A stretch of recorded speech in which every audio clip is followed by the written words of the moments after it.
Pang matte din siya pero parang liquid. Ayan o, kita nyo ba? Pupunas natin. Yan natin kung totoo. So yan, good day sa inyo netizens. Meron tayong itatry ngayon kasi may bago ko natuklasan. Nung last vlog kasi ito yung pinakita ko sa inyo, yung parang lotion type siya na Armotech, pero water based pa rin to for all vehicles, lalo na pang matte, para hindi maapektuhan or maging shiny yung matte ninyong fairings. Pag sinabing matte, ganito yan. Ayan, parang tuyo. Yan, pag sinabing glossy, ganito yan, makintab. Ayan, makintab. So, ito for matte, itong tinry natin dati, nakita nyo na to. So nagustuhan nyo siya. Ngayon, may bago ako na-discover. Pang matte din siya, pero Hydrotech kung tawagin. Ibig sabihin, parang liquid. Ayan, o, kita nyo ba? Liquid yung solution niya. Polymer-based conditioner for matte finish vehicles. Vinyl plastic, leather, and rubber, which provides protection against damaging UV rays. It will surely give your vehicle a hydrophobic effect and a brand new look that will last for weeks. So, yun. Tatagal daw to ng mga linggo. So yan, testing natin. So sabi, ang tamang pag-apply daw nito is sa sponge. So kuha kayo ng konting sponge. Of course, yung sponge na walang kulay green, kasi pag yung may kulay green na Scotch Brite ay GG yung fairings nyo doon, magagaskasan. So dito, testing natin. Spray ko lang siya dito. So nandito na lahat ng solutions ko. Ngayon, ipupunas natin. Tingnan natin kung totoo. Ayan, dito muna. Yun o. Oh, okay. Mga unang punas pa lang, halata mo ng pang matte, no? Kasi hindi kumintab yung aking sasakyan. Medyo nag-iba yung kulay niya, of course, kasi nalagyan nga ng solution. Pero yung kintab factor, wala. Kumbaga, na-boost niya lang yung color ng pagka-matte. Ayan, no? Oh. Yes. Ayan, no? Kita ba yung hati? Ito yung wala pang nilalagyan. Ito yung meron. Ayan. Patutuyuin natin.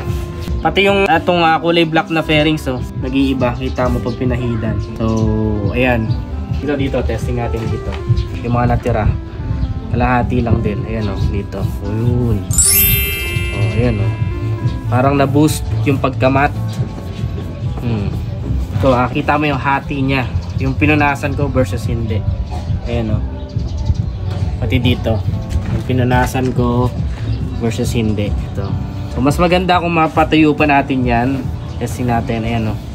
Ayan. Pag medyo tuyo na siya, kita nyo, hindi kumintab yung motor ko, pero na-boost niya yung kulay ng pagka-matte. So, yun yung sinasabi ko. Kaya lagaan natin yung mga matte fairings. Sa mga motor kasi ngayon, matte na yung labanan. Pag matte yung kulay ng motor mo, para siyang mga supercars, re-resemblan siya doon kasi matte na ngayon ang labanan.